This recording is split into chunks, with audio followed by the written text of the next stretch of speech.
sexual abuse, and children who may have been a witness to violence and they're not offending family members. We provide services to over 600 families per year.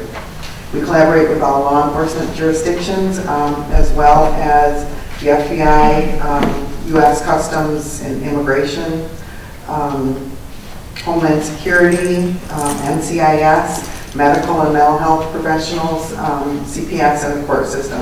Our goal is to minimize the trauma that is typically associated with a child abuse investigation, to help the child victim and their non-offending family members through the investigative and prosecution phase, and to provide support after the investigation to help facilitate the healing process. Over 1 million children in the United States suffer from abuse and neglect each year.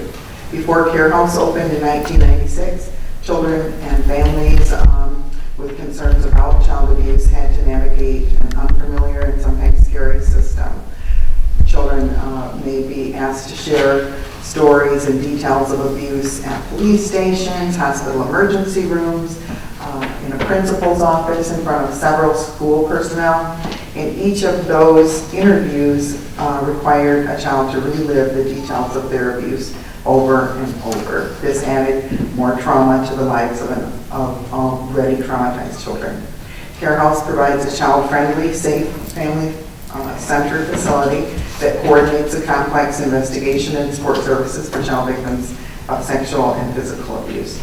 The key component of our program is the coordinated forensic interview, where we assemble the members of our multidisciplinary team, which are the professionals I mentioned before: law enforcement, children's protective services, the prosecutor's office, and my Care House staff. Anyone who is involved in a child abuse investigation to observe the forensic interview live via closed-circuit TV, while my highly trained forensic interviewers meet one-on-one with the child victim. If they have a story to tell, it's in a safe, non-threatening, neutral atmosphere where if they have a story to be told, they can tell it there just one-on-one with one person. This eliminates the need for a child to repeat his or her story and relive the details of abuse over and over. It also can assist in the investigation because I'm sure most of you know, if you were asked to relive some details of any event in your life, much less a traumatic event, every time you tell a story, it might be slightly different, which can hamper an investigation or a prosecution if a case goes to trial. After the forensic interview, Care House offers follow-up services to help the child victims and their parents, intervening to promote healing and helping families to cope with the emotional stress that is caused not only by the acts of abuse, but by the investigative process.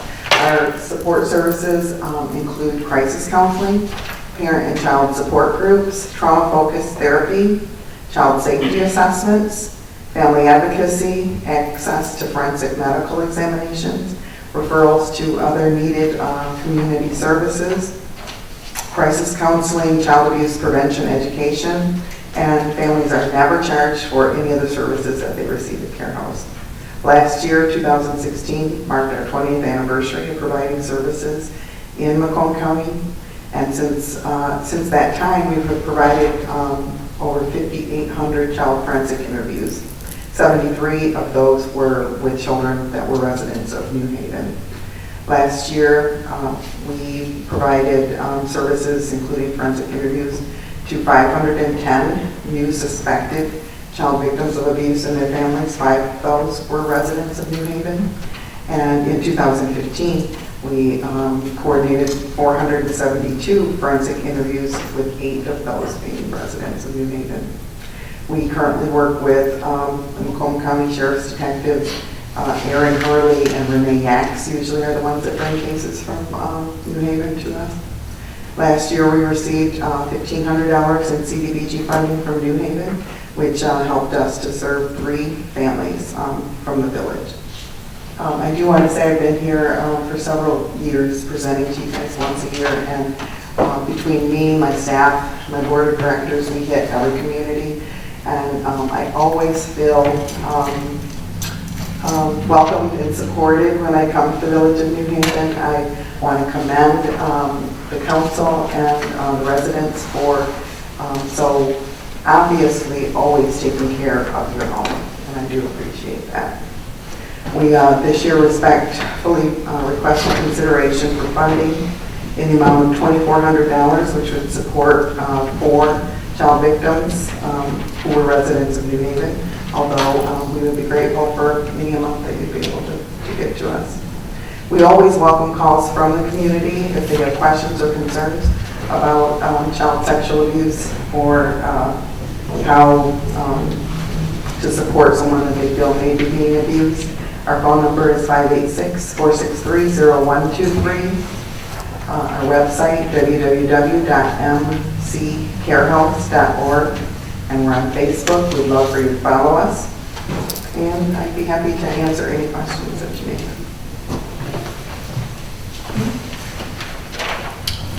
Any questions? Can you give me a repeat on your name again? Oh yeah, my name is Dorie, D-O-R-I-E. Last name is Vasquez Nolan, V-A-Z-Q-U-E-Z-N-O-L-A-N. And how many children did you help out from New Haven last year? Last year was 5, and the year before that was 8. And you know, we always base our request.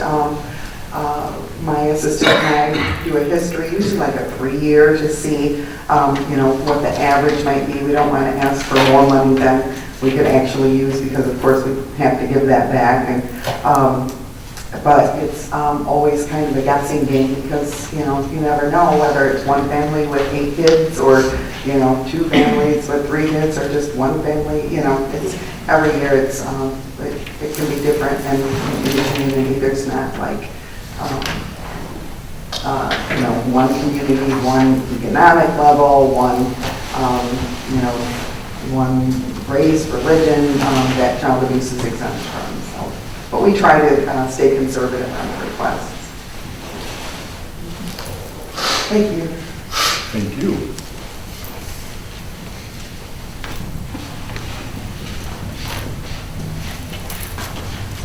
Good evening, everyone. My name is Kiara Johnson. I am a residential advocate and a crisis line worker for Turning Point Shelters program. I am here tonight to request $2,000 in community block grant funds from New Haven to assist with the provision of shelter services for abused and homeless women and children from New Haven. Last year, agency-wide, Turning Point provided services to 20 New Haven residents. For over 35 years, our shelter has offered a comprehensive array of services designed to support survivors of violence and to assist them in securing the resources needed to make a fresh start. Our services include systems advocacy, 24-hour crisis intervention, 24-hour emergency shelter, support groups, medical support, skills building, safety planning, employment and housing search, and case management. Our children's program provides emotional support, education, safety planning, child care, and recreation for young people in shelter from birth age to 17. Compared to other shelter programs in Macomb County, Turning Point services are the most comprehensive because our residents are not asked to leave the shelter during the day. They are provided 3 meals daily. Their personal needs, including clothing from our secondhand Rose store, is provided. During the summer months, children's program provides a summer camp. Also, residents have access to our counseling and therapy programs through outreach services, court advocacy, and forensics exams through our forensic nurse examiners program, if needed, for evidence collection. Instead of asking for funding support, I would rather be here asking and informing you that there is no longer violence within the communities of New Haven or within the Macomb County area. But unfortunately, Turning Point's 24-hour crisis line and the fact that our shelter is full most of the time demonstrates that family violence contributes to homelessness, and that our services are greatly needed. Turning Point's commitment to end domestic violence and sexual violence cannot happen without the support of our community. Please help us maintain the crucial and valuable services that the shelter program provides. Thank you for your opportunity to address this council and your consideration in providing part of the solution for community response to domestic violence. Thank you. Does anyone have any questions? Where is your shelter? We're located in Mount Clemens.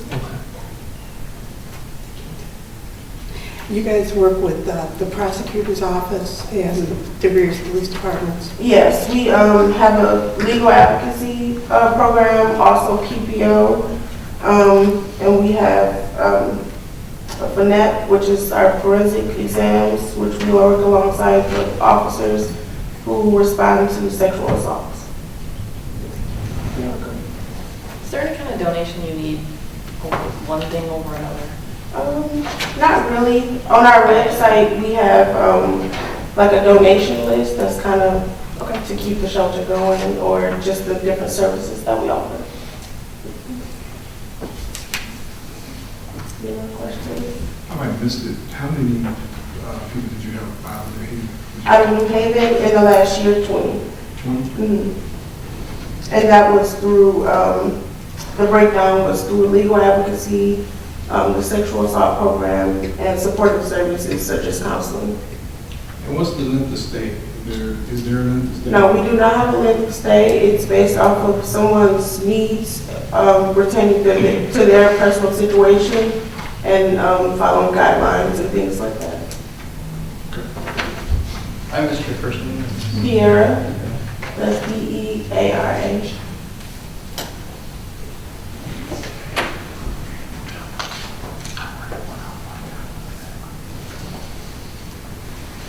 Thank you.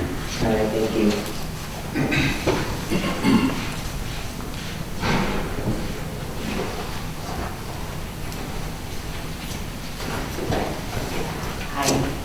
My name is Laura Shublin. I'm with Helping Hands Gifts, and I have respectfully requested $1,000 from the community of New Haven.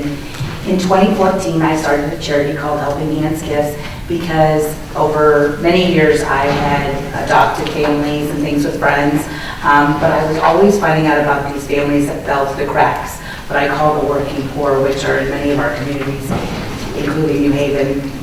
And what we provide is a low-cost shopping experience for families that are struggling through third-party referrals. So all of our referrals come from agencies, including MCREST, which is our homeless shelter in Macomb County, Turning Point, Handbags of Hope, which are both domestic violence things, both Veterans Returning Home and the Veterans Center, and several different agencies through the county, Macomb Community Mental Health, Molina Healthcare, any of the state Medicaid type programs. They are referring to us families that they know will either not qualify for free assistance, have somehow missed the free assistance deadline, or their children's ages fall outside of the gift giving. We are unique in that we go to age 18 because we believe every child deserves a Christmas. Through the generosity of others who have donated gifts, as well as sponsorships through programs, through things like Meyer and et cetera, different grant programs. We provide gifts to families and they purchase them from $1 to $5. All of the proceeds are then used to benefit other charities and those in the community. What we realized this year, which was our first year on our own, last year we partnered with the church, but this year we realized what made us different was the amount of gifts that we had received. We were intending to help anywhere from 1 to 400 kids.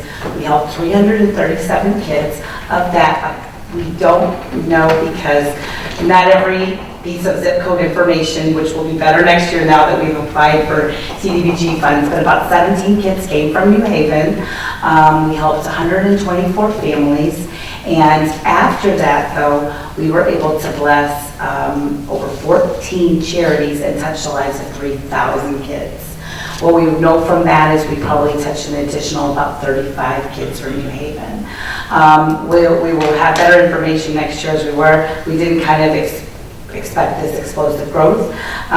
So our new mission, in addition to this one-day shopping event, will be to bless other charities. So we are applying for several different funds and fundraisers to do that. So, did anyone have any questions? You said you were indirectly with Turning Point? Well, we've given the information to those services for them to refer families to us, and we did have Turning Point families. We had 3 different families who either in the shelter or were just entering or who had left the shelter that were still in need of financial assistance and would not have otherwise been able to provide Christmas for their children. With these funds, and I'm sorry, I'm glad you asked that, with these funds, our intention is to next year provide Christmas food to families in addition to the Christmas presents. I do know that one of the families, interestingly enough, that came from Turning Point was not able to even pay the $1 to $5 per kid per child. The average family for 3 kids paid $12 for over $300 of brand new current merchandise. We had everything except Hatchimals there. We had bikes, clothes, and I mean everything. There's a video on our website. We have a website, we had a person who actually told us that their wonderful worker actually paid for them to come stay there. And the whole purpose of that was to give families dignity. The cost is to give them dignity to be a part of the purchase. But obviously, if an agency had asked us, and again, those funds just went right back into, we raised about $1,700. And again, all that went back, and every single gift went to some member of some Macomb County community. What's your website?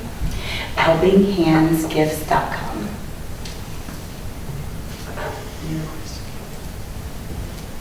Thank you for your time.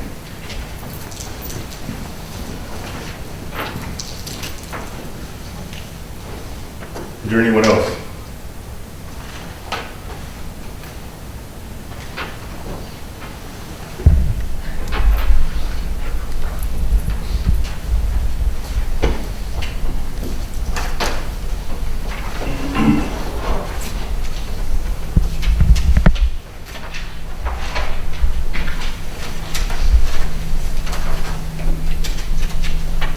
At this time, we will close the public hearing on CDBG funding.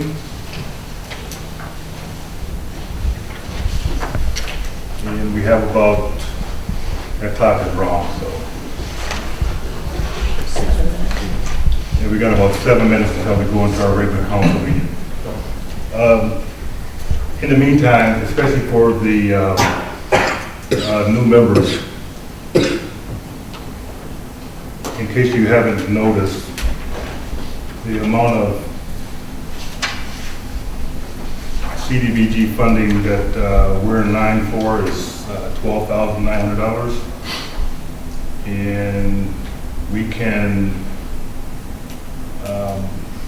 distribute it to pretty much however we want to.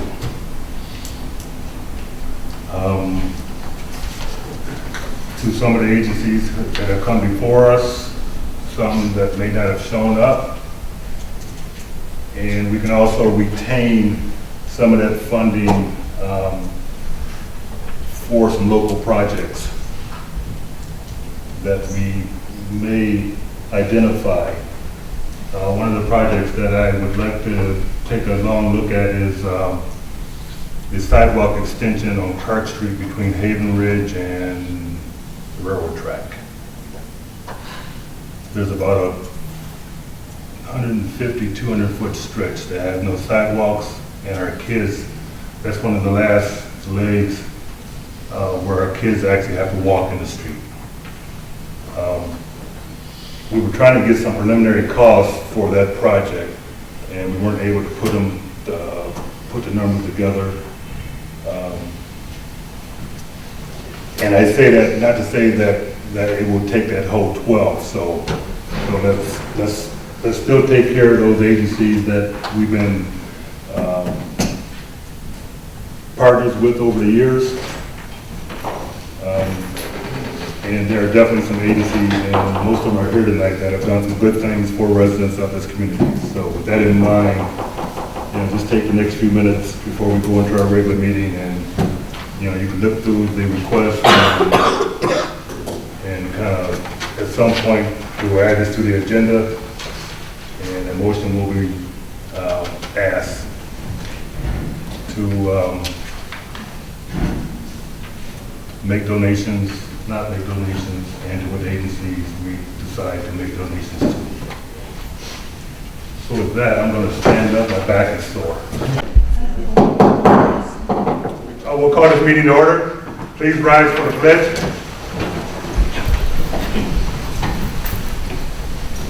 Pledge allegiance To the flag of the United States of America and to the republic for which it stands, one nation, under God, indivisible, with liberty and justice for all. Please remain standing. Mr. Craig Miles, would you please? May we bow our heads. Heavenly Father, we come to you today in this meeting. We ask you to bless this meeting. Bless everyone up here on the stand. In your mighty name we pray. Amen. Amen. Roll, please.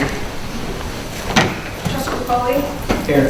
Trustee Chandler, Trustee Craig Miles, Here. Trustee Vanderpool, Here. Trustee Kreidmar, Here.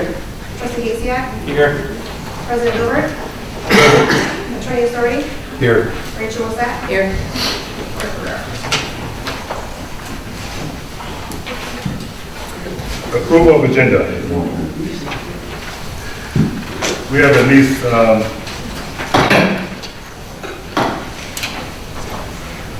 we have one item that I will like to add, and that is the CDBG request. And we'll put that in, under President items B, the SYO contract, I don't think is going to come back tonight. Doesn't appear. And that was also, that also showed up in unfinished business. So we'll put the CDBG request, item D.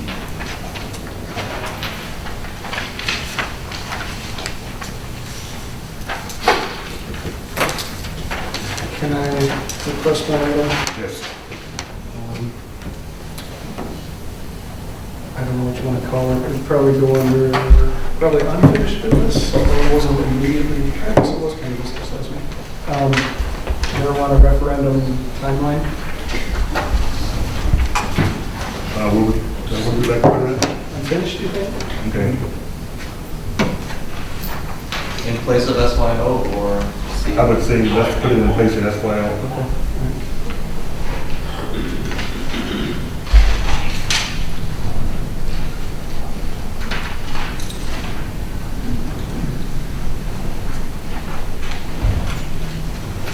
And can I add, under, excuse me, unfinished business, the Rhinestown contract?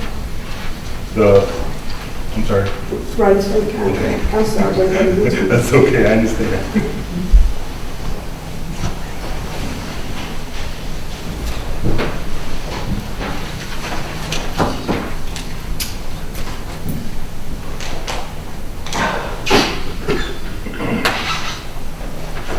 Any others?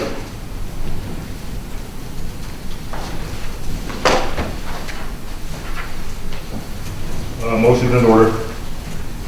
I make a motion to approve the agenda as amended. Second. And probably moved and supported that we approve the agenda as amended. Any questions on the motion? All those in favor? Aye. Opposed? Motion carried. Public comment on the agenda.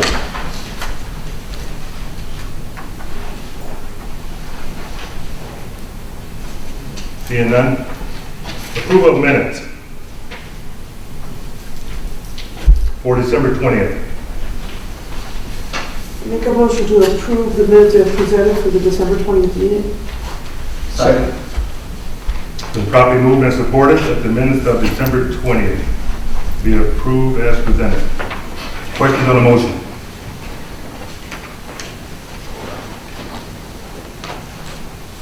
All those in favor? Aye. Opposed? Motion carried. Consent agenda.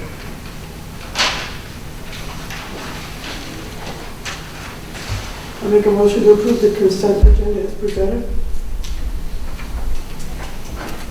Second. Been properly moved and supported that the consent agenda be approved as presented. Questions on the motion? Roll, please. Trustee Pridemore? Yes. Trustee McCauley? Yes. Trustee Chandler? Trustee Pridemore? Yes. Trustee Rarico? Yes. Trustee Pridemore? I'm sorry, Trustee Kezia? Yes. President Milford? Yes.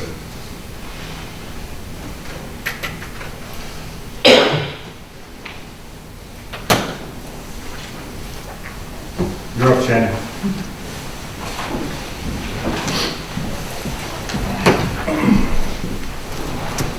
Good evening, Council. For those of you that I just met this evening, I'm Shannon Filaraki from Fossil Con and Associates with the Village Engineer.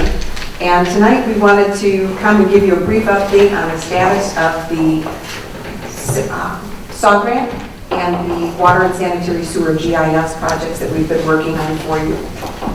Tonight I have with me Mr. Tom DeHunt, another engineer in our office. He's been working with you on the Main Street project, and then Anthony Kowalczyk, who is also our GIS guy in the office. So you should all have a printout of the presentation and with a little space you can write some notes, or if you have any questions, let me know. I'm just going to move over here and make that presentation.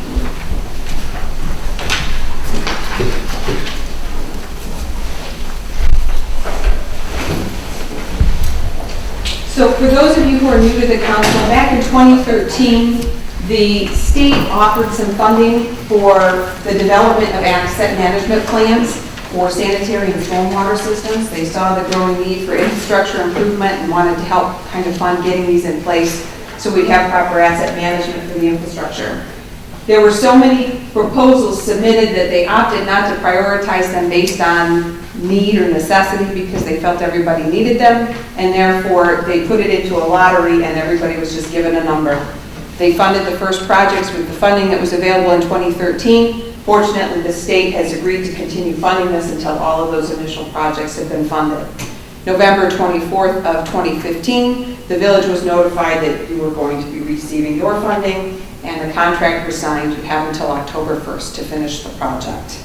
The grant only covers the stormwater portion, not the sanitary and water systems. So the total cost of the grant, or the total value of the project, is $337,419, of which the state is paying $303,607.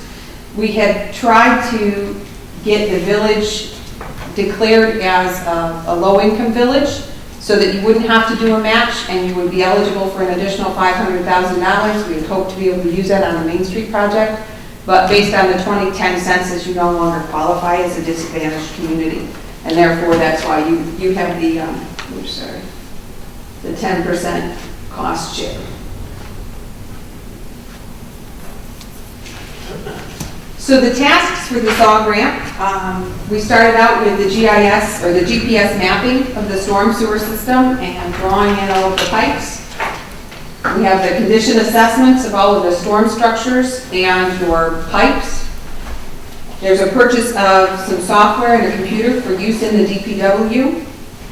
And then there's the development of a capital improvement plan, the operation and maintenance strategies to assist the DPW in prioritizing that workload, and then developing a revenue structure and long-term funding plan to support the DPW strategies.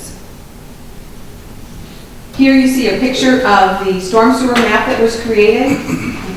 Manholes, catch basins, storm pipe. The manholes and the catch basins were all GPSed. We went out in the field located them. There's a northern and easting applied to all of them that'll assist the DPW in finding these when they get buried.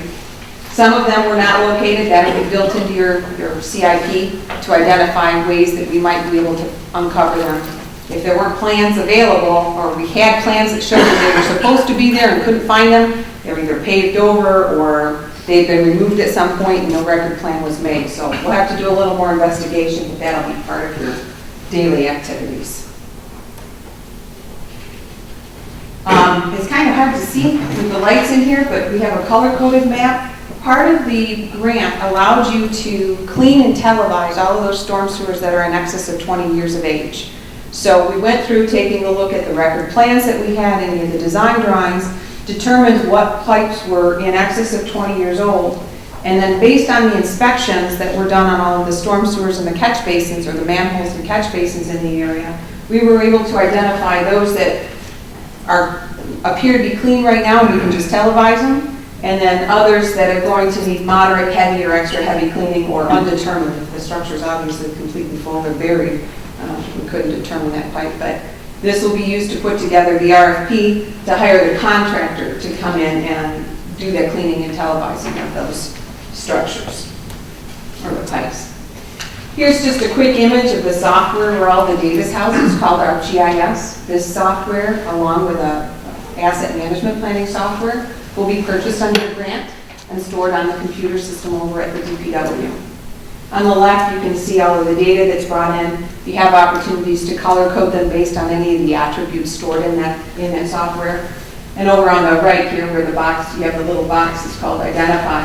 They can click on any of those objects in the map and pull up the associated information with it. Age of pipe, material, size. That any pictures that were taken are also housed in that document. So they'll be able to click on those links and pull up images from the field as well. Here's just a sample of some of the attribute table. The areas that were inspected, we tried to inspect all the manholes that were 20 years old or older first, so that we can get the RFP out for the cleaning and televising while we continue to inspect the rest of the manholes. So that's why you have some blanks in here. But you can see some of the key points, the northerns and eastings, the ownership issue. You do have storm sewers within the village that are privately owned, some of the rear yard catch basins or some of the industrial parks. But part of your stormwater discharge permit from the state says that you have to identify wherever there's a change in jurisdiction. So it's important for us to have those on the map as well.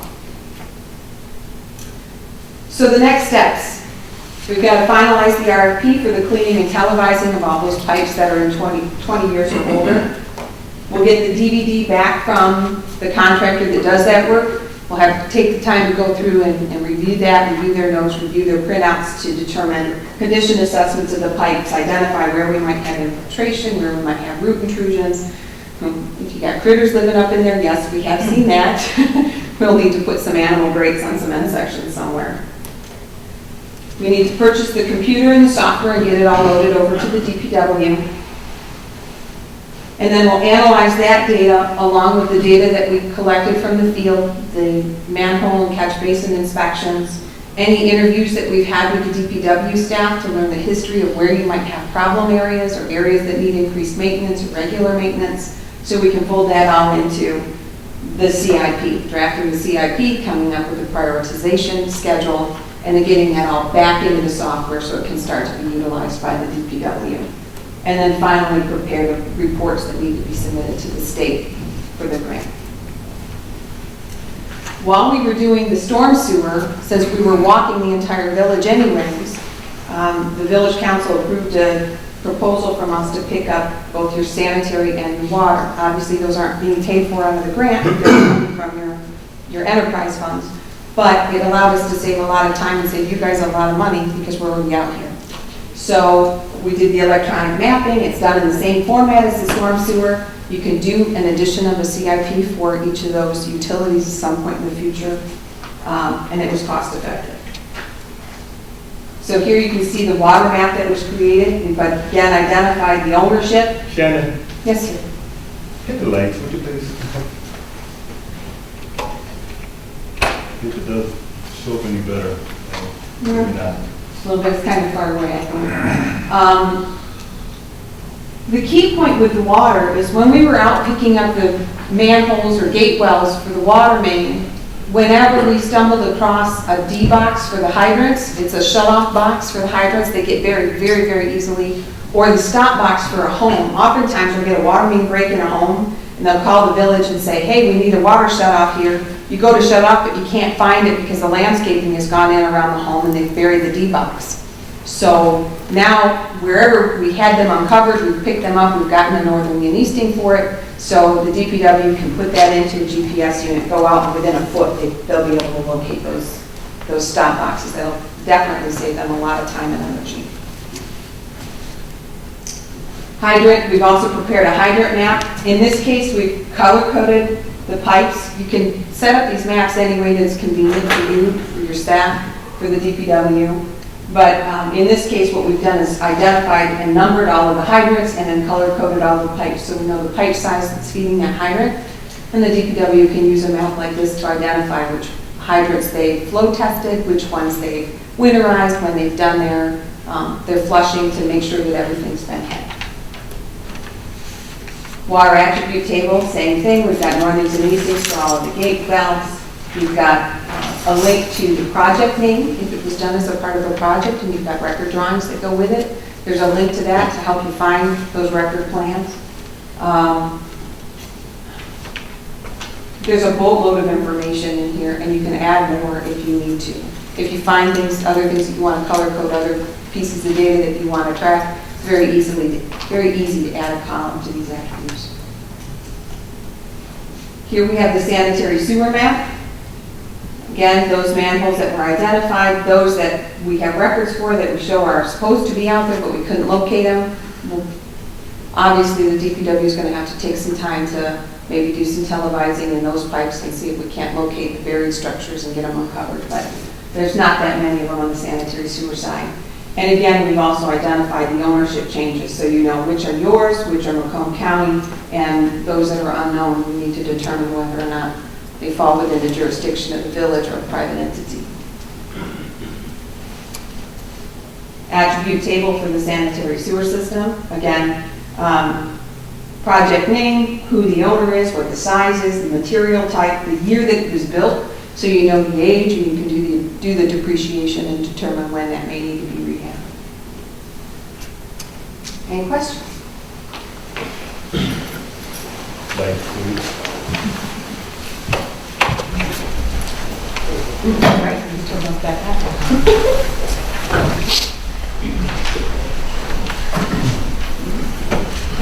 Again, we just kind of wanted to give you an update of where we're going on the project, how it's progressing. We've got a considerable amount done. There's still quite a bit more to do on the Sawgrant side of things. I think you'll see probably most of the majority of it will be completed this year for the cleaning and televising. Once that's done, we'll be able to start working on putting together the final plans. One question, I'm just not familiar with the term televising, probably in the sense that you're using it. So what do you? We actually put a camera down in the sanitary sewer and it rolls along in there and it takes a 360-degree video of the pipe so we can actually see where the cracks are, if we've got root intrusions, if we've got water coming in, if there's an illicit connection, somebody connected, it shouldn't be. As opposed to, what was the other thing that you said? You could either televise it or something? We do cleaning and televising. The state's allowing you to use the Sawgrant funding to clean and televise anything over 20 years. You obviously can't televise it if it's all blocked. So they allow us to clean it first, that we can have a nice clean view of the pipe. With that software, who's doing all of the inputs? You said you can link We'll be pictures. putting all of the inputs in originally, and then there'll be training for the DPW staff so that as they go through their daily maintenance routine, that data will continue to be updated. So this is completely new software at this point in time to the DPW? It will be for the DPW, yes.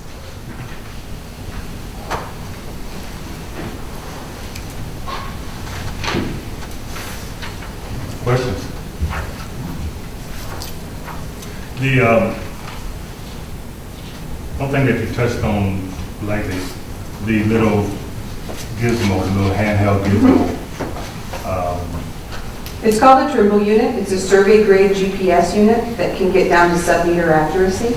It's a $7,000 unit, but it's a unit that we can also purchase with a grant so that the DPW would have that, the ability to take the data off of the GPS or the ArcGIS software, put it onto that handheld unit, and it can guide them and direct them and let them know when they're standing right on top of various structures. And there's also the possibility of purchasing a couple tablets. Top books for them to use in the field to keep up the asset management. So you they can start read tracking work information orders. right in there.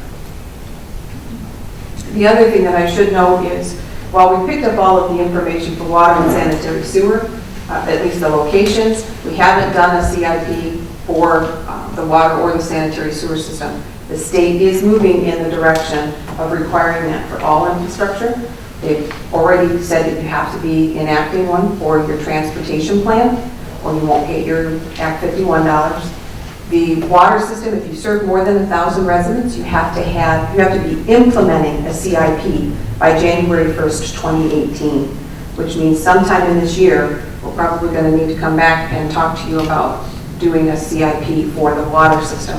I don't have a drop dead date for when the sanitary sewer one would be required, but I do know that before the end of this year, you'll have to have something in place so you can start to implement it by January 1st of 2018. So the majority of that, like I know you said the RFP and whatnot, but for the majority of that, it already has been covered by the grant funding? All of the work that we've completed to date is part of the grant. You have to meet your 10% match, and then after that, you can get your reimbursements for the balance. And does everyone understand what she means by CIP? Because there's, right now, our budget doesn't, our water and sewer rates, we don't break it down by capital improvement. It's just all lumped in. So we are going to have to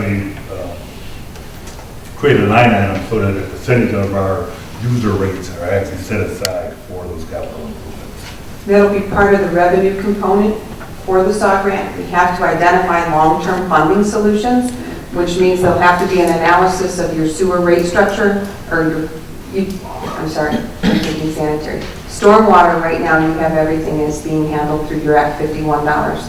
We're going to have to show that the money coming in through Act 51 is sufficient to sustain the underground utilities that support that road network, i.e. your storm sewer system. If not, then we'll have to take a look at other funding sources, whether it's increased funding from the general fund or what needs to be done.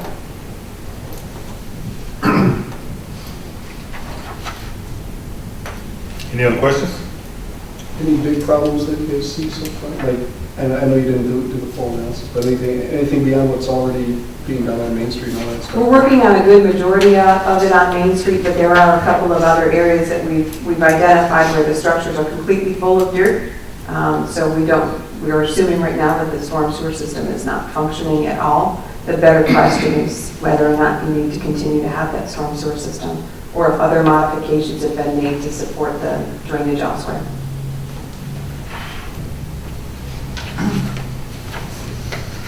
Thank you.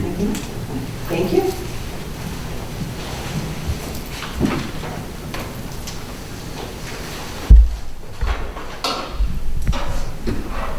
Item B, committee appointment. I emailed you a list today, and this is preliminary.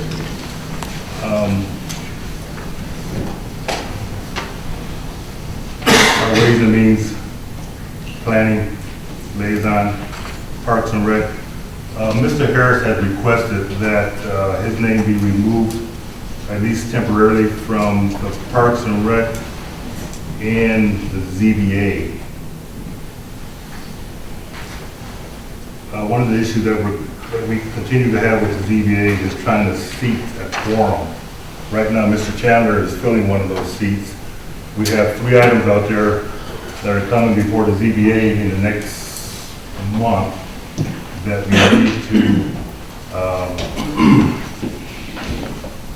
be able to hear. There's an option out there that I don't totally like, whereas this board could sit as the ZBA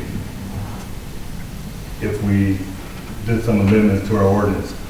And I tell you why I don't like that option, because we also have the final say. So we'd be hearing ourselves. We'd be making the ruling as a ZBA, and then that ruling would actually come back to the same board for final approval, and I don't like that part of it. How many seats are on it?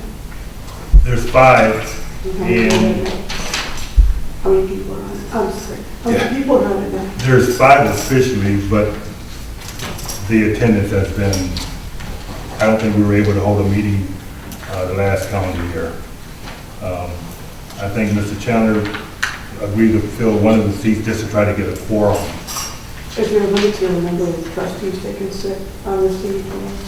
No, I think we just passed a motion at one of the meetings just to try to get a quorum, and I think we temporarily, Right, we did it on a temporary basis. The statute is you gotta have a planning commission member on it, you have to have a board member on it, and then your regular, the rest of your planning commission.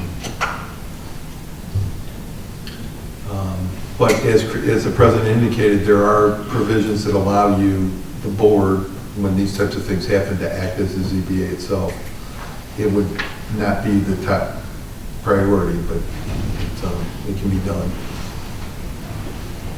right now, I think we have 3 members which would give us a quorum that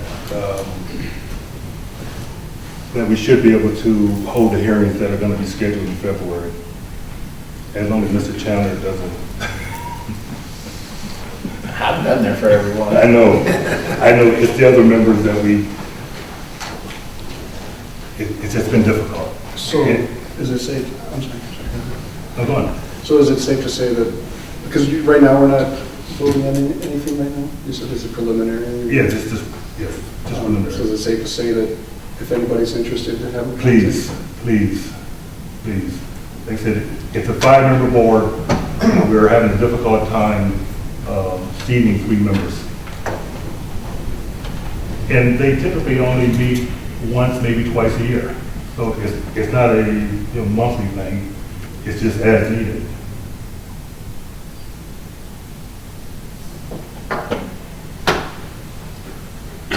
And that's for, we need them for zoning, but also any other ones? No, everything else is pretty much covered. We were talking about put together a committee for ordinance reviews, and Mr. Hazak was the only volunteer. Because, we've been going through some ordinance and finding some issues. I think Lori was looking at an ordinance just today that she found conflict in a previous ordinance. And it's just, there's some things that we just need to clean up. I'd be interested in that.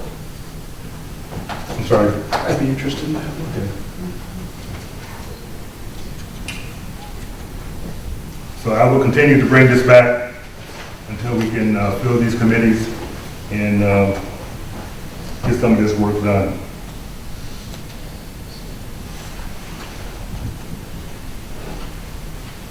Item C, website manager. It was brought last month. I was bringing forward Genevieve Rodzik. The question was raised, was there a conflict between her being a planning commission member and a contract employee? I'll let Mr. Sorty. There's not, and I raised an issue with the president because they're under the Zoning Enabling Act. The zoning board member is prohibited from being a contractor employee of the township, not a planning commission member. And that has a whole lot to do with the function of each of those two. One sits as a board that negotiates and discussion, and the other sits as an ultimate appeal board. So that's permitted. Now, on her pay, she would get a 10, she's, 1099 in W-2. okay, is that allowed? That was the question. Yeah. The 1099 and the W-2 is allowed. It is allowed? Okay. And I think at the last meeting, we had thrown out some numbers with a max of 20 hours, which I had a discussion with her today, and she doesn't see the need of 20 hours. Maybe initially, but, and there are certain times of the year where there would be more activity.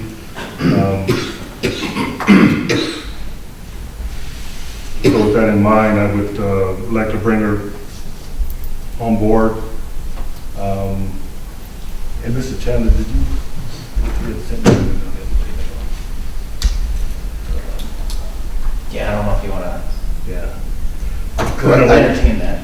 Yeah, would they be available 24/7?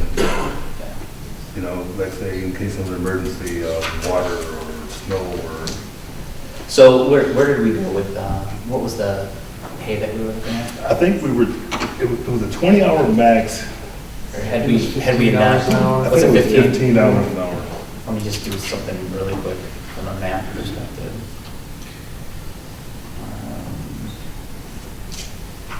What were you going to say? I was just going to add, as long as we don't exceed 30 hours under the Affordable Care Act. Correct. Which may not be in existence in a week and a half, but who knows? But that's my answer for tonight. Give it how long?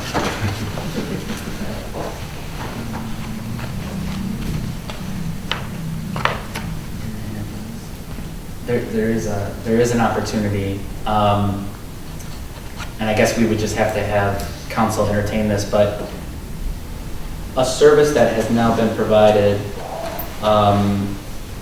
from the company that actually created our website, they have now ventured off to actually provide for smaller municipalities the opportunity to actually do edits, etc. You just provide whatever it is that you need, and they will go in and do it, or they will maintain on a consistent and routine basis from a production standpoint. And they're somewhere in the ballpark of about $150 to $200 a month for that service. It's an add-on to the website, but they're the ones at the helm. So they actually have the backside of the infrastructure already in place. And obviously their edits can be done probably a little bit quicker than if we onboarded somebody. That being said, if we had somebody in-house, that's a bit of a different advantage because we can then, kind of provide insight to them and then let them go from an edit and creation perspective. But that was not a service that was available to us at first, but through some conversations and then bringing on some new personnel, actually within the last week, we were able to have that meeting.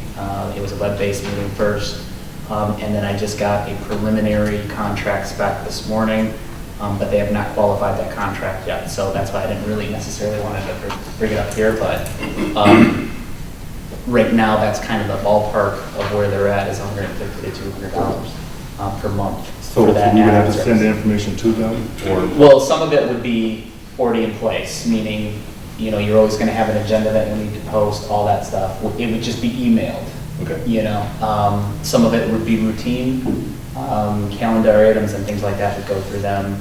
And then they'd be able to create tables, things like that. Some other stuff that would be available to us. It could be a little bit more extensive or definitive than, say, hiring in-house. Would they be able to do, if we have like an emergency notification, like the flying on top of the button, would they be available to post that 24/7? They could. That's probably something we could just take care of super quick, though. I mean, we've already done it now in-house. So from an alert standpoint, you're saying? Is that what you're saying? Yeah, like if we Like have the red oil banner? water or there's some emergency or. Yeah. Yeah, I mean, we could email them, sure, and have them do that, but, some things it may be quicker for us to do, so. That was done by Genevieve. The most recent one was done by Genevieve. It was just another alternative as we kind of sat in limbo for a while there. So, I don't know, and again, I don't even have a contract spec yet, so that's why I didn't want to necessarily present tonight, but, because I just found out a couple hours ago. If we were to go with that contract, I know you just said that you don't have it in front of you, but does it tie us into a certain amount of time period? A year. But Genevieve, we could go month to month, right? We go day to day. They're comfortable with that for now.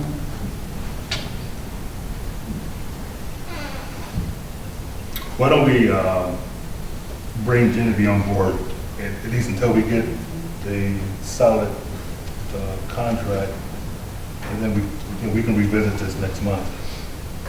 It's up to you guys. Yeah, I'm fine either way. I will say that they're about half the cost if we went that route, just from a mathematical standpoint. If we went with their add-on, it would run us about $1,800 a year. But That's assuming that we get all 20 hours a month from them. Correct. If we went all 20 hours on a month. Yeah. Yes. Which I don't, like I said, in having conversations with her, she thinks that there will be a 10, 15 hour getting everything up to snuff, and then just an hour or two a week just to maintain. Because there's not much that, And not that I'm opposed to that. The only thing I would say is that from their company standpoint, the opportunity to go to bigger graphics, things like that, programming, sure. we have that opportunity. Sure. And I have to clarify that in the contract. Okay. But we would have, I think, a more progressive Okay. management of the site at that point. So that's all I will say, and we can at least Why don't we do this? figure out for the time, because I don't know how fast this contract. Yeah,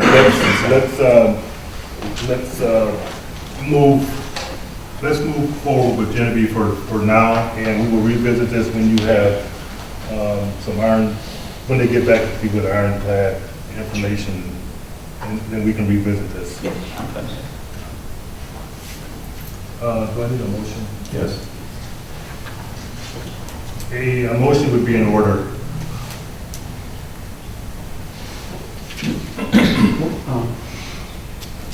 Is that for hiring? Yeah, Genevieve Rosnick to manage the website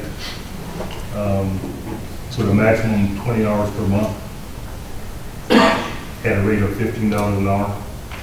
And we'll revisit this when Mr. Chandler gets some more ironclad information back from the web builder. I make a motion that the village take on Genevieve Rosnick as an independent, as an independent contractor at the rate of $15 per hour, not to exceed the amount of 20 hours per month for purpose of managing the village's website until further notice. Second.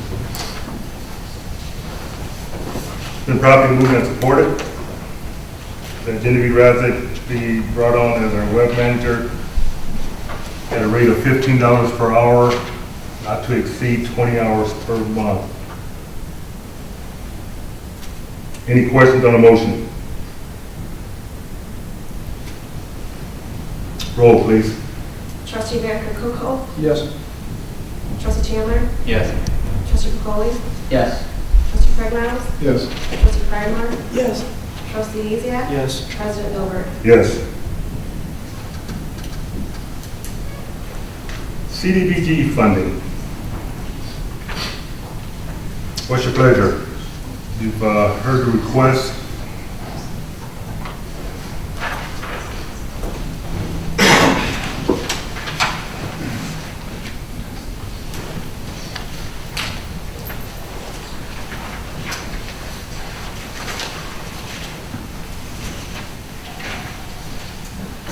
I guess I missed it, so I just want to ask, the village itself doesn't have any projects lined up, right? The one project that I did mention was the sidewalk extension on Park Street from railroad tracks to, well, where it ends. There's, Marcus, how many feet? 150. 150 feet. Westward? Yeah, West of the tracks. right, west of the tracks. Would it stop then at the railroad tracks? No, we can't approach on the railroad easement, so we'll have to stop it prior to that. It's like an actual driveway type deal, so that's where we would have to stop it, because if you try to get into the railroad easement, it's not gonna work.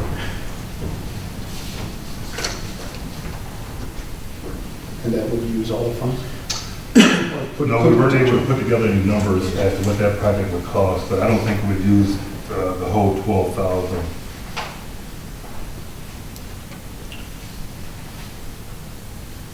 And there's some other funding, I think there's some Act 51 money that we could also use for that project.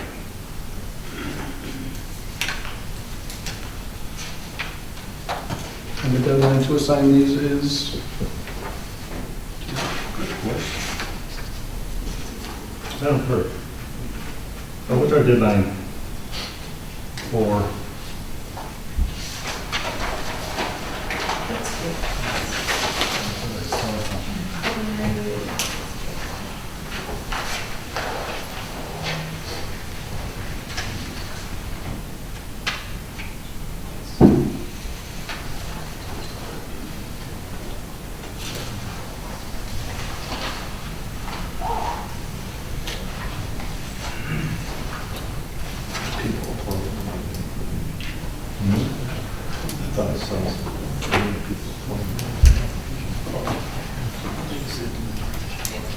Okay. Would one of the requesters have that information, the assignment? Deadline for the county? Yeah. No, I'm sorry, I don't know. It's usually July 1st That was before that. or March, sometimes it's Yeah, March. that's what I Okay, think. so we could get an estimate on that sidewalk extension and have some hard numbers so we know how much of this we can give away. Okay. So are we holding off on these today? Well, it's up to council. Would each of these have to be a separate motion for each disbursement, or? Yes. Yes, it would be, okay.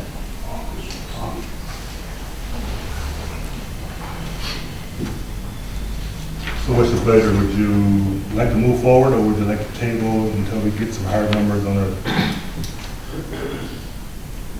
I'll make a motion to table dedication of the CDBG money until the next council meeting. Second. It's been moved and supported that we table dispersing the CDBG funding until the next council meeting, the February meeting. Any questions on the motion? Yes, of course. So if this project supersedes the 12,900, then we won't be able to help any of these? Well, at that time, we can determine whether we want to proceed with that project. And then, or we may decide to help 2 or 3, 1, none of the requesters, and it's up to us. This is new money, so how we determine to spend it is really up to this board.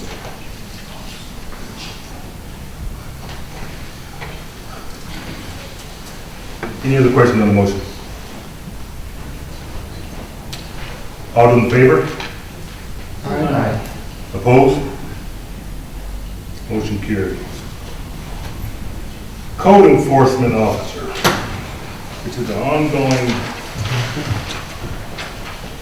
and I guess I'm going to ask council, do we want to put together an RFP? We have to find someone who is solid and is going to be around, going to stay around. I will say this, just today I spoke to Lennox Township, and their rate seemed pretty reasonable. They said they've had the same code enforcer for a few years now. They're satisfied. At least the one person that I spoke to who is kind of up there on the in their management and whatnot. They're satisfied, and the rate that I was given was, I don't know if I should say it out loud, but No. it was reasonable. It was very reasonable, I thought. It was an hourly rate, and from what I see, how many hours that we would probably expect Sure. would be pretty much on par with what the last guy was, if not maybe even less. My only concern is this is the same individual. I won't say it like that. I don't know the individual. He was asked to contact me, and he's yet to contact me. So which makes me take a step back. Right. And it could be because he's busy, because I know he has another job. Right. Okay, so I won't hold that against him. So I was with the supervisor today, and that conversation didn't come up. But I'll attempt to make contact with him again, because I understand he does a very good job. So do we want to just allow me to make contact with our neighbors and see if we can use the same person, or do we want to take a different route? I would say whoever is in consideration for this job, if possible, they can have some type of law enforcement background. Because half of the job is writing the tickets, going to court, knowing court procedure. And the last guy, he didn't know that, so it makes it a little. So. I will say the Lennox Township guy, there was a thing in the paper They went to court on this one property, I don't know if you've seen it, not too long ago. And it was a big to-do. Big to do. But I think they resolved it finally. Yeah, they did. Um, They did. I don't know how regularly he does that, but there was at least one big story that. I will reach out to him again, and if I don't have a solid answer by the February meeting, then we'll proceed, we'll determine how we're gonna proceed. So this person has a full-time job, it is the code enforcer in Lennox, and electrical worker too. Yeah, you know, we don't think that the time needed in New Haven is gonna be excessive. Okay. You know, while, you know, Lennox is rural and there's a lot more area to cover, I think we could probably cover New Haven for minimum time. Yeah. 20 hours. Or A less. month. Yeah. I have a question for the attorney. Because this is a service and not necessarily a project, do we have to RFP it, or can we just hire somebody? If we based on, you know, services we see that are actually, you know, there's a company out there, subcontractor that Yep. does this, we don't necessarily have to RFP. Correct. We can do our own reconnaissance or research, if you will, and then bring something in front of the board to say, hey, we found this service. Right. We looked at this before. There's no ordinance that requires that you RFP for that particular service. So this isn't something that we have to wait on, per se. Right. If you try to make contact, but that doesn't work, or actually, I would bring that forward along with a couple other companies, and then we can kind of decide from there. But I think no matter what, we'll vote on it. We should anticipate the vote on it in February. Because we need, you're right, we need something in place. Yes. Should we, should we, or if you have things in mind already or whatever? I don't. then- Okay. I But I'm don't thinking, know who does it. should we make a motion to, if the other one doesn't pan out, to give President Dilbert authority to instruct our legal counsel to form an RFP or something? Or we could post an ad in the Voice, Yeah. if need be. Which I can do that, you know, we don't have to make a formal motion for that. I can do that. Yeah. Yeah. We'll find somebody somewhere.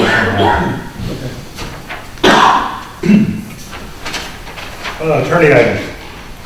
Well, I don't have any action on this. I just have update stuff that we discussed that I'll address at Okay. Quick question. Was there a recent court decision about the use of electronic media at council meetings? Could there be something to think about that? About using electronic devices in the Open Meetings Act? There may have been. I haven't seen it. I'll look for it and let you know tomorrow. Thank you.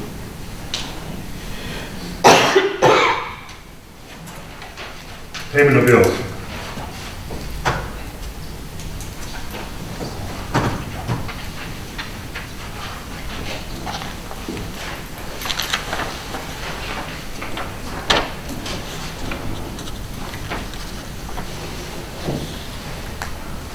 Make a motion that we approve payment of professionals for December in the amount of $59,250.45, and for January 2017 in the amount of $55,272.71, for a total of $114,523.16. Second.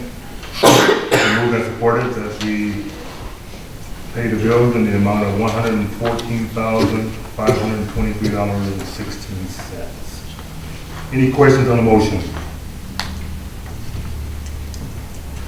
Roll, please. Trustee Pryburn? Yes. Trustee Chandler? Yes. Trustee Chacoli? Yes. Trustee Craig Miles? Yes. Trustee Van Berkel? Yes. Trustee Kezia? Yes. President Dilbert? Yes. The clerk has one item, due date for agenda item February.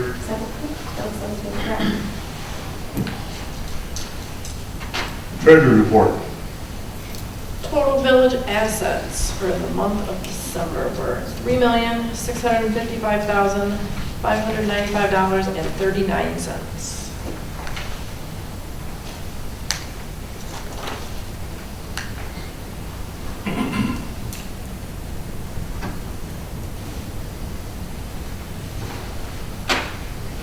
a motion to accept the treasurer's report as presented. Second. We moved and supported that we accept the treasurer's report as presented. Any questions on the motion? All those in favor? Opposed? Motion carried. Unfinished business. So, in speaking with the Macomb County Elections Department, I asked, what is the deadline that we can possibly get any language on for a referendum to be included on the May election, the May ballots? And I was told if the council does it, if the council puts something together and approves it, the deadline is February 7th. And if, per se, an initiative was put forth by the residents themselves, and I wasn't able to gain too much more information as to how they would go about doing that, but if the residents decided to do something themselves, the deadline is actually even sooner, just in 2 weeks, January 24th. So, at this point, even if we were to do the referendum right now, we'd have to hold a special meeting, to my understanding, to approve the language, because we don't have anything now. And then, what I'm wondering is, and perhaps our attorney would be able to offer direction, then we'd have to hold another meeting to approve the minutes of it. Yes or no? I don't know. Well, yeah, we discussed that tonight when it was raised up. I'm not clear on that, if it proceeds. I'd have to look into whether the clerk can give a certificate of the minute days before it's performed and they're done. I believe that there's a process for that, but I need to confirm that. But, Please clarify what your referendum is referring to. What we put it on as the marijuana referendum. And I don't know, that's just it. I don't know what language we would want to have on there. It is kind of rushed, and now we're up against a timeline, so I don't know. I mean, would we want to be as specific as possible, or would we want it to be vague? And should the village pass an ordinance possibly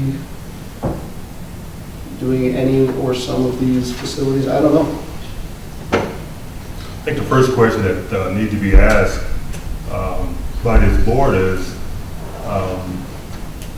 how do we want to proceed? You know, do we want to go with a referendum, or do we want this council to just make that decision?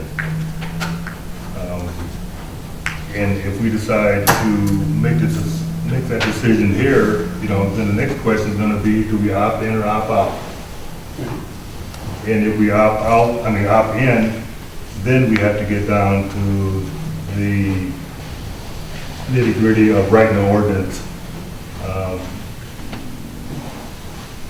outlining what we are willing and wanting to take on.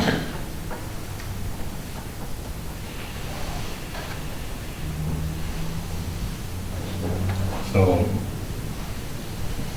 and I just want to make this, you know, this statement, because we're going to be, conducting some hearings. I'll say hearings. You know, we've talked about, you know, rebranding ourselves and imaging this village. So all this is going to come into play. You know, and how do we go about it? You know, is one going to affect the other? You know, so let's just be aware. You know, that whatever we do, and there's no way to predict how one is going to affect the other, because we have nothing to compare it to. It's all going to be, for lack of a better term, a crapshoot. You know, and we don't know how a dispensary could affect home sales. We don't know how a grow facility could affect something else. So we need to, let's just make sure that we just give it all consideration. But the first question is, this board needs to decide, do we want to pursue a referendum and give it to the voters, or do we want to make that decision?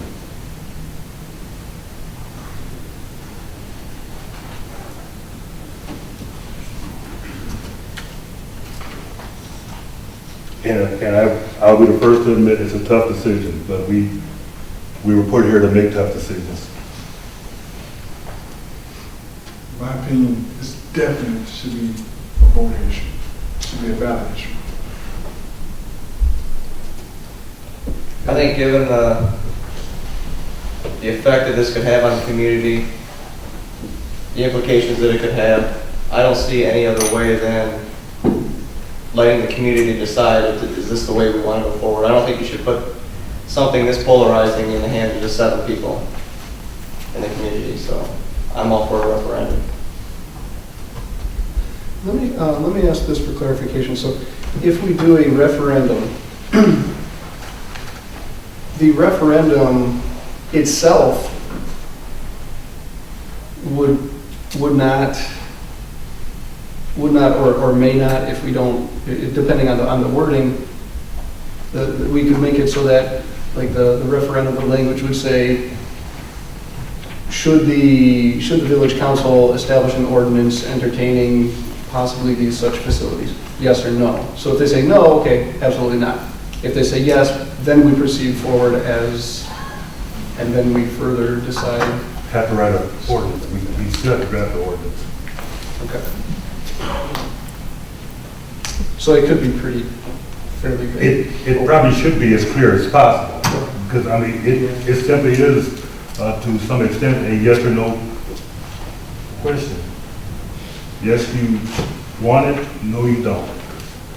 I mean, you know, quite often these ballot issues, the language is so confusing, you don't know if you're voting up or down, Right. you know. But it's just, we got five different facilities that we could entertain. Well, you know, I think those questions can still be answered by the village. I think the main question that we're looking for guidance on is, do we want to entertain medicinal marijuana facilities, period? And I think once that question is answered, then we can start to look at, you know, whether we want to just grow operations, dispensaries, or whatever the other choices are. Let me sidetrack. Has the board decided, are they going back for their? We talked about it last night. We didn't act on it. It was just for information only. Okay. We'll do action in probably the next month. We had the same thing. We have to do it by February 7th Yeah. if we're going to go out for May. And I guess I probably should have came to the board meeting to see if the board would be willing to share the cost and, you know, I mean, we're talking about a sinking fund and medical marijuana on the same ballot. Well, to be perfectly honest, that was our discussion, was whether that would help or hurt. Yeah. So we didn't act on it, but we do need to soon. Okay. Briefly, if at all, if the February 7th deadline is a little unrealistic, I was told that it might not be all that expensive to do a completely separate election of some, or I'm sorry. I don't know what the cost of an election is. You can't. There's specific dates. You're either May, August, November. Yeah. There used to be 4, now there's only 3. And I had heard at one point that to run an election is $14,000 or $7,000. Depends. Sorry, I mean, you're allowing me to speak, but Yeah, please. it depends on, you guys are talking New Haven, Village of New Haven, it's much smaller. Our district is much broader. We have Right. 5 municipalities. It's a lot more expensive for us. Yes. You guys are 2 polls, right? At Lennox? Yeah. It's not that expensive. It's a matter of what you're tacking onto. If you're sharing it for the district, it's cheaper. For us, if we can go on the same ballot as something that Chesterfield's going out for, it's sharing is where you save money. It's not about, you guys are small. Yeah. Okay. That would still abide by the May, August, or November. Yeah. Mr. Harris, do you know what the projected cost? Because I thought at one time we. You're in the ballpark if the village was just, if it was just a village issue on the ballot. But like you said, if it's a shared, in the way that they changed the laws that you can only hold an election, you know, before you could hold a special election, you would pay for it. Now they don't allow that to happen. Really, we don't even want to go down that road. can't market to our own individuals from that perspective. I mean, we would actually have to canvass to tell them that there's actually a vote to take place. Christoph, I will tell you this, and I think Dan's wrong about the referendum. If the village goes out and, first of all, they have to put the language together, and once that language is put together, I think the people of the village automatically have so many days to petition and have a referendum, and they could stop that May election and send it to another date. So, and when you check it, maybe you want to check that. Because you can't deny the residents not having a referendum. And they have, I think it's 90 days to petition to have a referendum. We did that with that water project, if you remember. Can I ask a clarification project or question? Are we under some sort of timeline? Am I not, did I miss? No, The only timeline that I think you're suggesting is to get on the ballot. for May. That's the only timeline. But there's nothing from like the state that's coming out that we need to be ready for. You had mentioned, Mr. Sodi had mentioned something about we had to know by the end of the year. By the end of the year. Yeah. Yes, it is projected that the state won't be ready to issue license until. Yeah. What would we need to know by the end of the year? The state will start to issue, the state will issue licenses before the end of the year, but they'll start issuing licenses after that. But I don't know that that necessarily gives you an ultimate deadline. No. So, I mean, this could move to the August or the November. Oh, yes, yes. Did you check on the deadline dates for the other two? No, I didn't. There's a certain number of weeks. It's 12 weeks or 14 weeks. Yes, It's exactly the same for all of them. It's 12 or 14 weeks to Tuesday before. Yes, So we don't have to go. And not that I want to stall this decision. I know it's a very contentious decision to be made. And I guess people would probably sleep better at night knowing whether we're going or not going. But I don't really see, other than the only one we're imposing on ourselves, to rush this.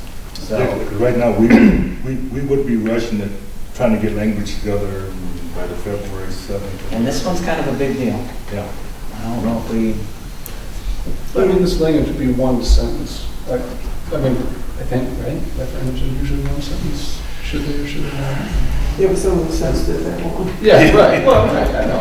But I mean, Did, the literature you gave us on the House bills, did it mandate that in order for these facilities to be allowed in the community, there must be an ordinance passed? Correct, So they just can't open without an ordinance? correct. Okay. If you have nothing, then they're not permitted. We could just have nothing. No ordinance, they still could. Yeah, from my understanding, no action means no licenses. Correct. So, my only, well, two reasons, I guess, for wanting to get it on, if we're going to go that route for the referendum by May, is A, we've delayed it for over a year. I think we postponed it twice, or we extended the moratorium twice, meaning 3 different times. I don't know, once or twice we extended the moratorium for a 6-month period. And B, yeah, this is probably a sales pitch by the ones who want to open up business. I get it. So they're going to want it rush you anyway. But if we don't act soon, what's to say they're not going to go to the Lennox Township and they're going to open up in Lennox Township, or some other community is going to So that's one of my those are my two only reasons why I'm saying, well, let's take care of it sooner rather than later. We've dragged our feet, for a year already, and if we don't act relatively soon, what's to say they're not going to lose interest and go somewhere else?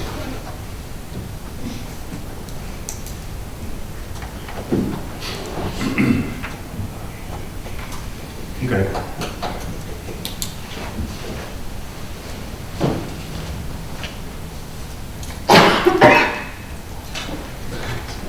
Well, then you would want a motion from somebody.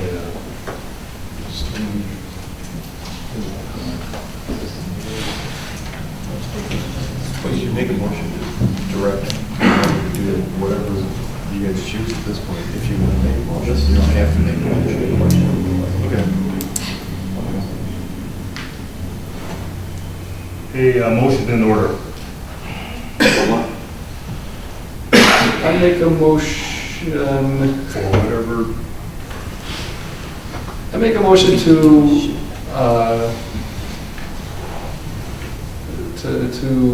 instruct our attorney to draft language for the purpose of a referendum vote to be considered for a possible special meeting later this month. I mean, I think we need to be more clear than that. well, I mean, because I don't know if we're committing to it or not, to do it or not. Well, I mean, I think it would be prudent to just get the language in order, and then maybe,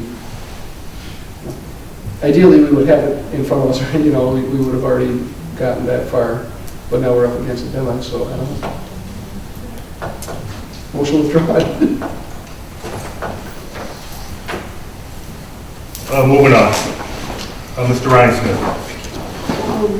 We got a notice from Mr. Ryan Smith about accounting services.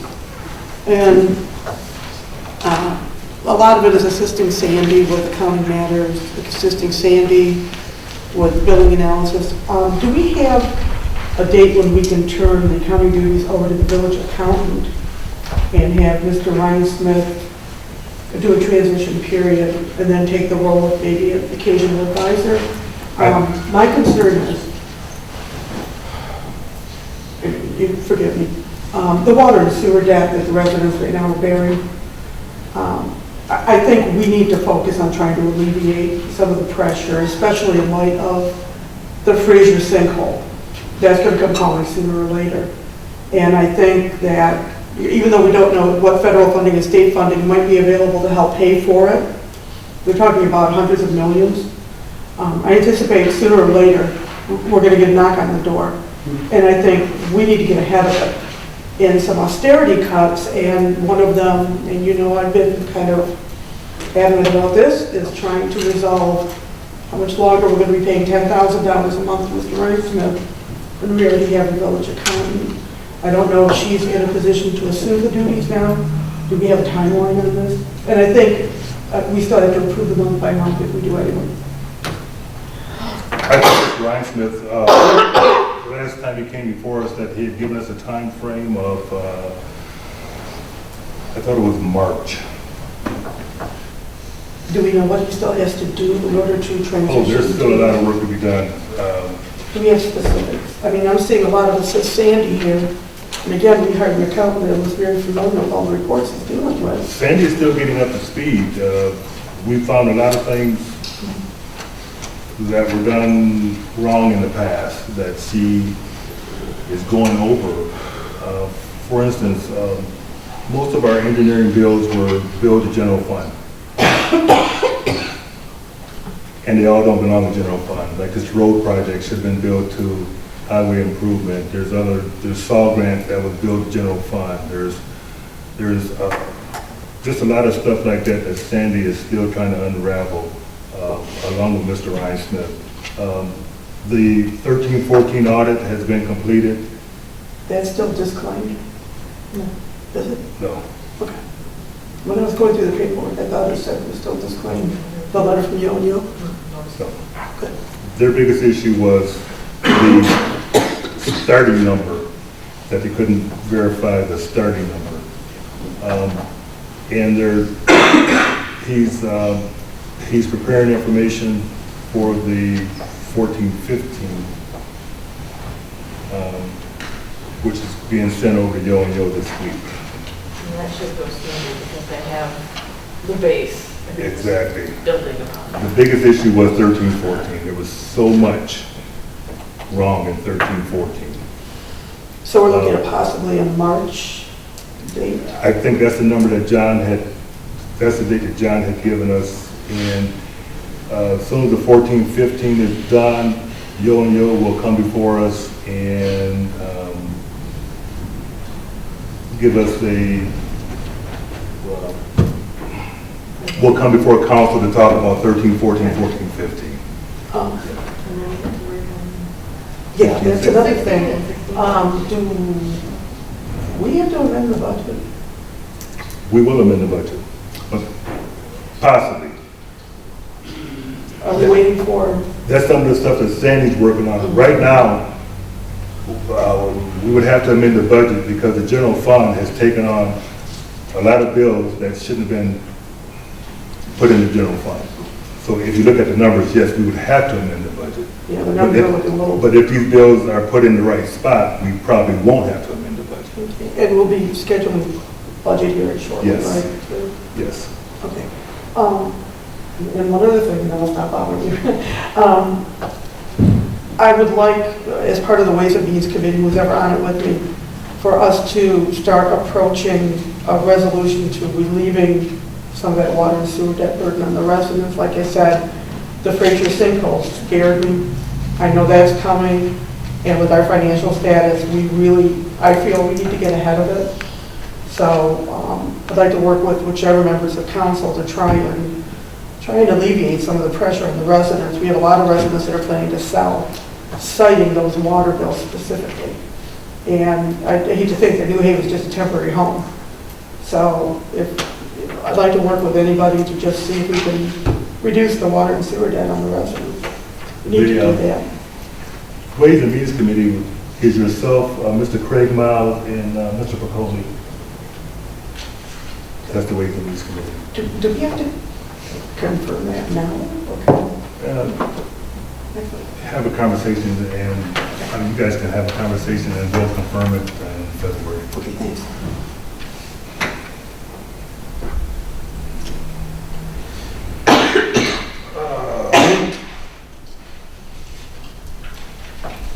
Hi, Jeff.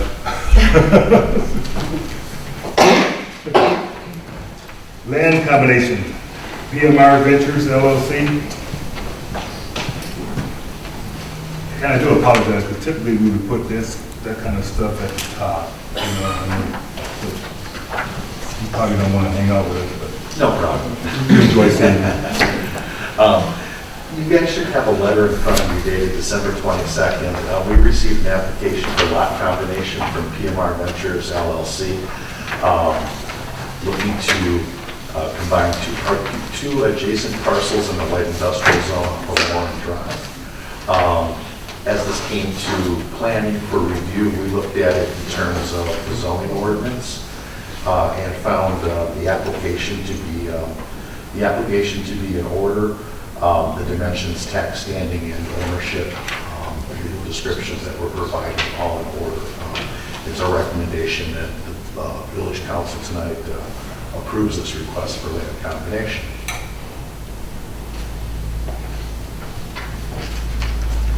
This is also, there's some other issues with this project that are going to have to go before ZBA. This project may require one variance related to the location of parking lot in the light industrial. We're still working with the developer on that. So they may not have to go ZBA. Quick question. Yes. The Wi-Fi wasn't working, and I have to admit, I don't know exactly where Moran Drive is. I Googled it, it didn't come up on the map. It's Pembroke's. It's Pembroke's Road. Excuse me if I may.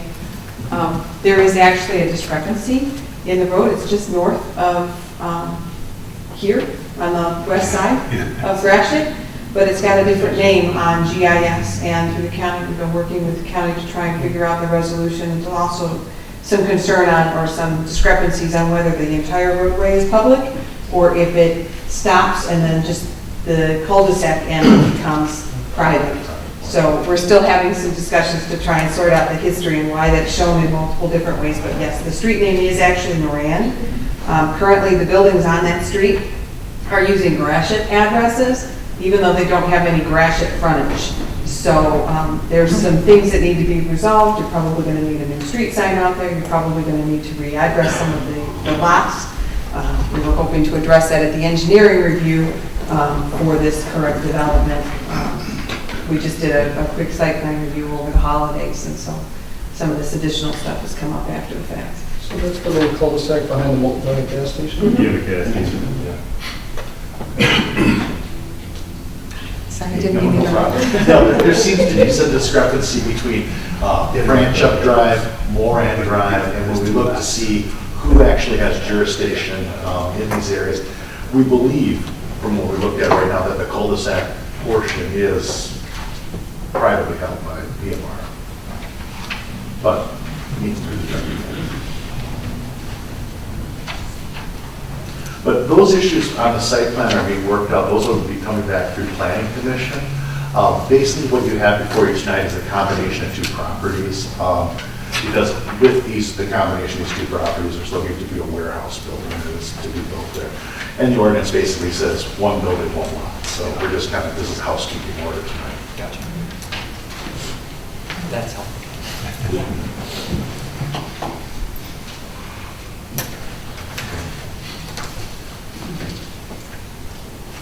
All right, I make a motion based on the recommendation from Planning and Economic Development that we combine the two parcels located on Moran Road. I don't know, do we need parcel numbers or anything like that? Did you just say as presented? As presented. Second. Been moved and supported that we accept the recommendation from planning to combine two parcels on Moran Road into one.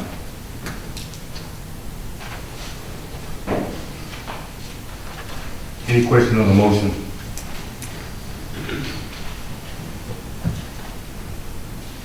Roll, please.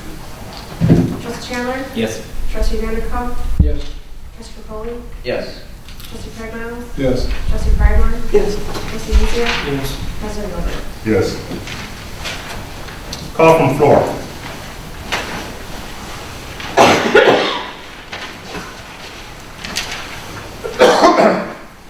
Call from the floor. Call from the table. I have a couple items. You received a copy of a retirement request from the fire chief, effective yesterday.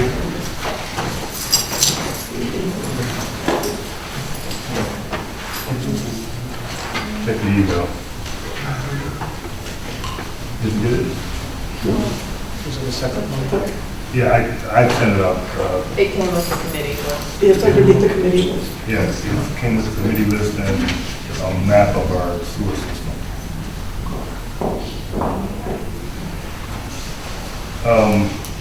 Where was it? Chief Jinks has chosen to retire after 36 years. I think him and his wife are in search of some warm weather right now. Are we all? So in the interim, and we'll make this, we'll do something permanent next month. In the interim, I am appointing the Assistant Chief, Bob Brazil, excuse me, Bob, I'm sorry, Brazil, as chief.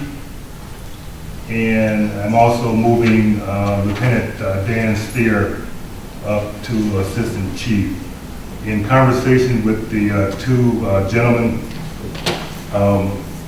currently the chief is paid $20,000 per year. I am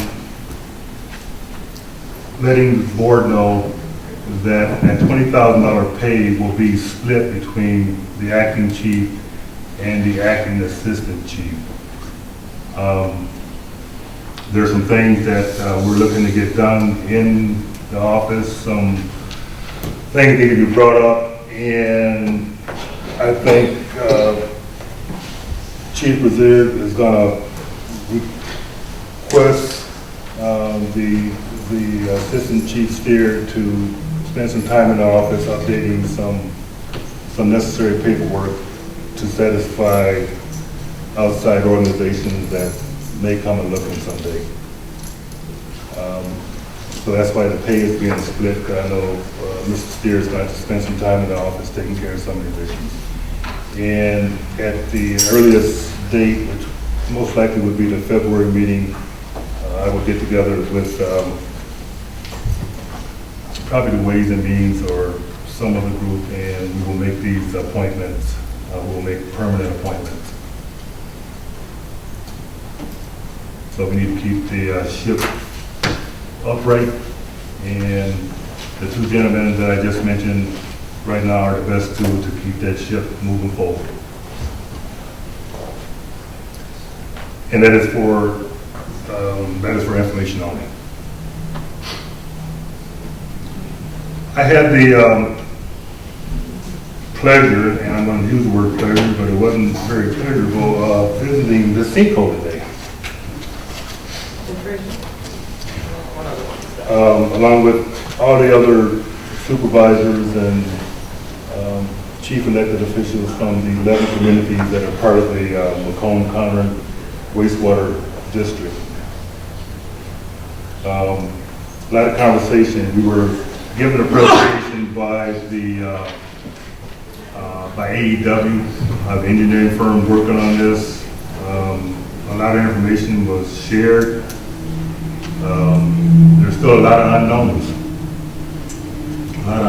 They have a camera in the system. They're still building a temporary bypass, waiting for material to arrive for a more permanent bypass that could handle everything that 11-foot pipe was handling. That bypass is going to take some time to construct. It's going to be long. It's going to be ugly. It's going to be a good perch for a lot of pitches. And then they'll get the pipe dried out and be able to actually inspect and see what the damage is. You know, we've all heard that $100 million, you know, and if I have one complaint, I don't think anything should be said until we know. Okay? It could be 200 million, or it could be, I think the biggest part of this whole project personally, and I'm not an engineer, is constructing this more permanent bypass. A bypass that is large enough to handle the flow that comes through that system. And I think that's going to probably be the most expensive part, is to construct that bypass. While they have condemned 3 houses, only one is actually sunk. The other 2, there's been no movement, but they condemned them because they think that they'll probably be affected when actual construction starts. One of the big issues that they're fighting right now is groundwater. They are sinking wells, pumping out groundwater. The water table is so high that it's something that they have to overcome. So there's a lot of issues out there, a lot of issues. And the unknown will come. It probably won't come until 18. You know, when all the bills are submitted and the work is done, and we'll get a bill. And hopefully the bill will be similar to, well, a lot of people think that we didn't pay part of the 04 collapse. We did pay, we are paying part of the 04 collapse, but it's in sewer rates. They just wrote it into the actual rates that are charged to communities. And I didn't know that until today. Didn't you declare 04 disaster, did they? No. But That was the one at 15 and different? yeah, back then the system was still owned by Detroit, but we still got a bill for it, or we got a bill for a portion of it. Now the system is owned by Macomb County, so we know we'll get a bill for it. So, like I said, it's going to be very disruptive to a lot of businesses. You know, we'll just have to sit back and wait and see. You know, and as I get information, I'll definitely share it with you.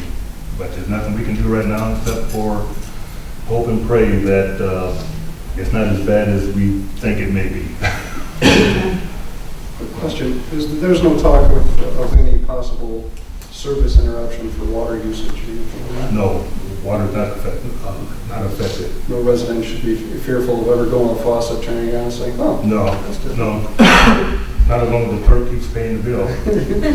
But we're still on the, they were still requesting. Right, yeah, definitely. Yes, that's our influx into the sewer system. Yeah. And they want to keep to a minimum because the bypass right now cannot handle what that pipe is handling. But they're building a much larger bypass when the equipment arrives.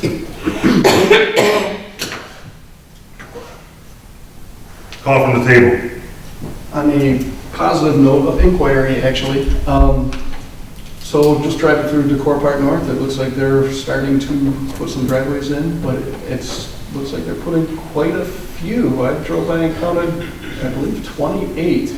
I counted 20 and I stopped counting. So is that, would it be safe to assume that they're hoping to actually construct 28 within this? I think they're making 20 plus. They're going to put up, it's my understanding, 4 spec homes. One will serve as a model, and I think they're prepping the other lots, and those are probably the lots that they would like to sell first. They're putting in driveways? They're putting in driveways?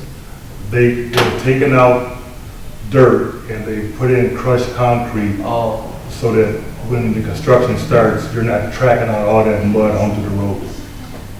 Yeah, our HOA in Decorah Park, we have a management company, and they actually came up with a map, and I think we saw it through on the website, of the lots that they're going to start building on, and it looks like at least 30 homes. Yeah.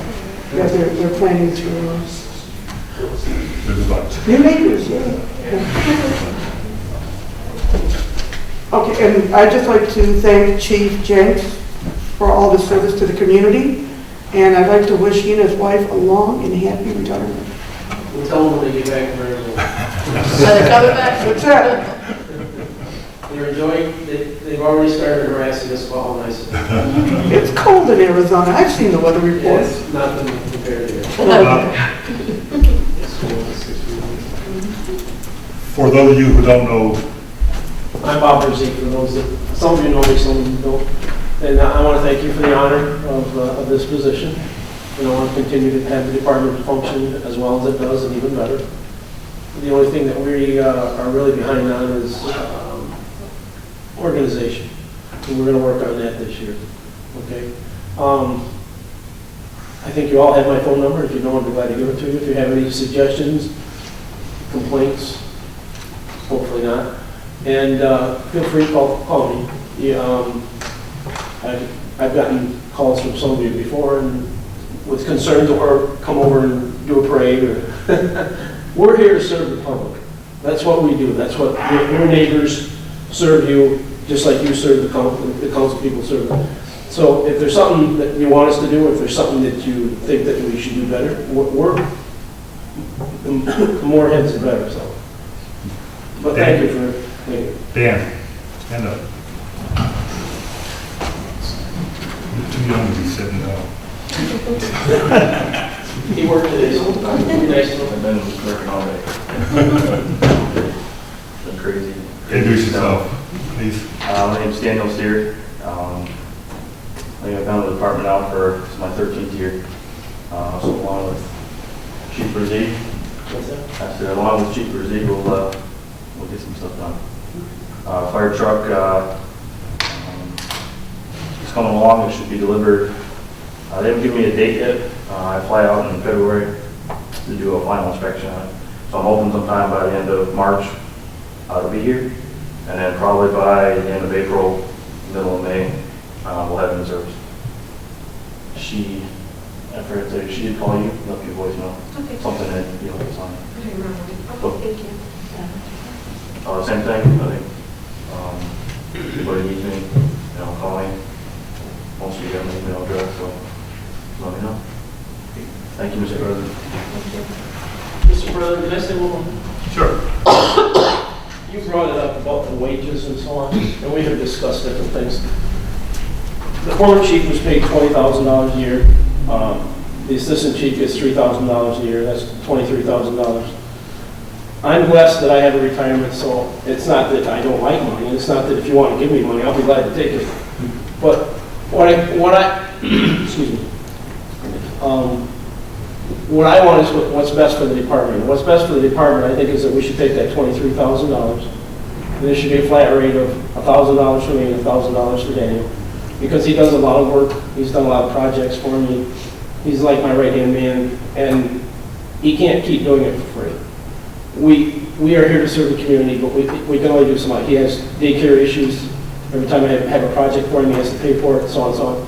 I think that would be fair. It wouldn't cost, actually, you would save yourself $1,000. Because like I said, mine was $3,000, the chief's was $20,000, that's $23,000, and $1,000 a month flat rate would only come up to $22,000. So it's just something I'd like you to think about, something I'd like you to consider. I mean, if you want to give me $100,000, I'll be glad to take it, don't get me wrong. I mean, but Not gonna happen. we're not, none of us are in this for the money. But we do, if people are going to be expected to do a little extra, and it's going to cost them money, like I said with Daniel, especially it's daycare, Yeah. that I'm willing to share that with him because he's a very valuable asset. Someday he's going to be your fire chief, so thank you. We'll work it out, and I'll bring it back to the board next month. Yeah, it was just my thought. Yeah, the three of us will have a conversation. Call from the table. I just have a couple, we didn't have any action items for tonight, but bring you some updates. I have been in contact with the company. It was a little tough over the holidays on the ordinances. They're not budgeting too much on the fees, and I told them, look, we're looking at going through all of our ordinances, and at the point where the costs involved, we may have to take, I may have to suggest certain actions relative to it.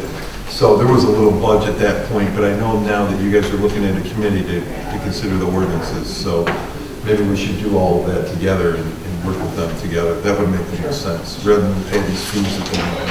So, that's one thing. At the last meeting, I did provide you the ordinances, the proposed ordinances regarding the stormwater. Again, if anybody has any comments or questions, give me a call or email me and let me know if you got questions. If not, my intent is to have it available for the next meeting so that it can be adopted. We do need to give these to the engineering department. I mean, they were the ones that promoted us to do the ordinance changes in the projects we're doing. So we need to move that along with the rest of what's happening. And finally, another good note is I sent you all the dismissal of the FOIA action that was started. We were able to resolve that. Involving Rayborn? Is that Rayborn? No, there was another lawsuit that was involved on a FOIA disclosure that involved some documentation relative to the some of the construction work that's been done. So we were able to resolve that. We gave a little bit more. I think the key is reminding everybody that the videotape is not the official minutes, okay? And that's what we thought about a little bit, but we were able to give. Fortunately, then with the recordings, we had the YouTube video that we had the link to that solved a lot of problems. Anyway, that case is over and those costs are gone. Those were incorporated into what you pay anyway, so that's all I have. Call from the table. Motion's in order. Make a motion to adjourn at 8:48. Second. About 5 seconds.